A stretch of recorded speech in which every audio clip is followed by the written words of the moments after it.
말씀 보겠습니다. 시편 145편 10절에서 16절까지 말씀입니다. 같이 읽겠습니다. 여호와여, 주께서 지으신 모든 것들이 주께 감사하며 주의 성도들이 주를 송축하리이다. 그들이 주의 나라의 영광을 말하며 주의 업적을 일러서 주의 업적과 주의 나라의 위엄 있는 영광을 인생들에게 알게 하리이다.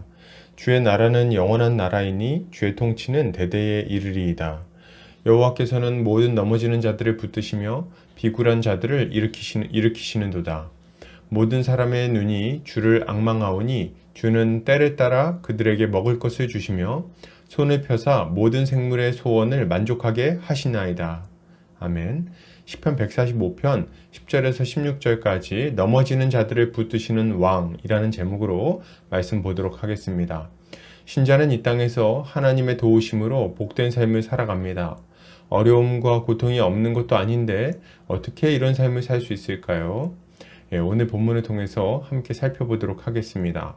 오늘 시편 기자는 이렇게 말합니다. 주의 업적과 주의 나라의 위엄 있는 영광을 인생들에게 알게 하리이다. 주의 나라는 영원한 나라이니 주의 통치는 대대에 이르리이다. 시편 기자는 주의 업적과 그의 위엄 있는 영광을 사람들에게 알게 하겠다고 결심합니다. 그는 주의 나라는 영원한 나라이며 주의 통치는 대대에 이를 것이라고 말하죠. 그는 이스라엘의 진정한 왕이 하나님이심을 인정하며 겸손히 그의 통치를 인정하고 있는 것입니다. 그리고 그는 이 하나님의 나라가 영원히 이어질 것이라고 선언하고 있는 거죠. 이것은 장차 다윗의 후손으로 이 땅에 오셔서 영원한 하나님 나라를 완성하실 예수 그리스도에 대해 이야기하고 있는 것입니다. 여러분, 신자는 예수 그리스도께서 십자가를 통해 위대한 일을 이루심으로 이 땅에 영원한 생명의 나라를 가져오셨음을 알고 또 믿어야 됩니다. 구약의 모든 사람들은 하나님의 때 여호와의 날이 다가오는 것을 간절히 고대했습니다. 그날은 악에 대한 심판이 이루어지는 날이요 의인에 대한 구원이 이루어지는 날이기 때문입니다. 그날이 오면 하나님께서 만물을 회복시켜서 에덴 동산과 같은 복된 상태로 만들어 주실 것이라 믿었어요. 이사야 선지자는 그날에 사막에 꽃이 피어 향기를 내고 사자들이 어린 양과 뛰어노는 일이 일어날 것이라고 말했습니다.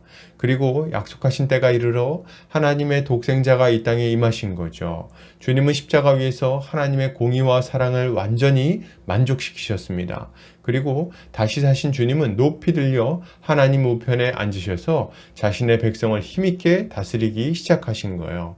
이미 시작된 그리스도의 통치는 영원으로 이어지게 됩니다. 여러분, 우리는 하나님의 은혜로 예수 그리스도의 다스림 가운데 들어온 자들이에요. 주님께 순종합시다. 주님이 주시는 생명과 복을 누리게 될 것입니다. 계속해서 보겠습니다. 시편 기자는 이렇게 말합니다. 여호와께서는 모든 넘어지는 자들을 붙드시며 비굴한 자들을 일으키시는도다. 시편 기자는 하나님께서 모든 넘어지는 자들을 붙드시고 비굴한 자들을 일으키신다고 말하고 있습니다. 여기서 비굴한 자들은 다른 번역본에서 낮아진 자들이라고 번역하는 걸 보게 되죠. 주님은 넘어져가는 자들을 붙들어서 넘어지지 않게 해주시고 이미 넘어져서 나뒹굴고 있는 자들을 일으켜 주시는 분이라고 말하고 있는 것입니다. 이것은 주님이 우리 인생 가운데 행하시는 일이 무엇인지를 아주 잘 설명하는 말들이죠. 여러분, 신자는 예수 그리스도께서 넘어져가는 우리를 붙들어 주시고 다시 일어나도록 힘주시는 이이심을 믿고 감사해야 되겠습니다. 세상에는 많은 유혹과 시험이 있고 그것 때문에 많은 사람들이 넘어지고 무너집니다. 세상살이를 고통이라고 말하는지도 모르죠. 그래서 열심히 돈을 벌었는데 병에 걸린다든지 혹은 자신이나 가족의 실수로 빚을 진다든지 혹은 예기치 못한 사건 사고로 곤란을 겪는다든지 우리의 인생에는 넘어질 일이 참 많이 있는 거죠. 이런 일을 당하는 우리의 처지는 꺼져가는 등불이나 상한 갈대, 무너져가는 담처럼 여겨지곤 합니다. 누군가 지나가다가 살짝 밀기만 해도 무너져버릴 그런 인생들인 거죠. 하나님은 이런 우리를 위해 그리스도를 보내주셨습니다. 그분은 꺼져가는 등불을 끄지 않고 상한 갈대를 꺾지 않으시는 분이십니다. 그분은 상한 우리의 마음을 위로하실 뿐만 아니라 다시 일으켜서 온전한 모습을 갖도록 만들어주시는 분이세요. 어떻게 해요? 우리 자신을 바꾸시고 우리의 가정을 바꾸시고 우리의 환경을 바꾸어 주시는 거죠. 주님은 우리의 기도를 따라 직접 역사하기도 하시고 그의 몸된 교회를 통해 돕기도 하십니다. 그분의 전폭적인 지원으로 우리는 중심을 잡고 다시 일어서게 되는 거죠. 여러분, 예수를 믿으면 우리의 인생이 달라집니다. 낙심하여 주저앉아 있었더라도 다시 일어나게 되는 거예요. 왜요? 우리 주님이 힘을 주시니까. 우리는 이것을 믿고 주님께 감사로 나아가야 할 것입니다. 계속해서 보겠습니다. 시편 기자는 이렇게 말합니다. 모든 사람의 눈이 주를 앙망하오니 주는 때를 따라 그들에게 먹을 것을 주시며 손을 펴사 모든 생물의 소원을 만족하게 하시나이다. 시편 기자는 모든 사람의 눈이 주를 앙망한다고 말합니다. 그리고 그는 주님께서 때를 따라 먹을 것을 주시고 손을 펴셔서 모든 생물의 소원을 만족하게 하신다고 고백하죠. 이것은 만물의 아버지 되신 하나님께서 이른 비와 늦은 비를 내셔서 만물을 소성케 하실 뿐 아니라 자신의 백성들의 필요를 신실하게 채우신다는 것을 잘 보여주는 말입니다. 여러분, 신자는 하나님께서 자신의 백성들의 필요를 아실 뿐 아니라 매일 그것을 신실하게 채우시는 분이심을 믿고 감사해야 됩니다. 주님은 그분의 선하신 뜻 안에서 만물을 충만하게 하시는 분이십니다.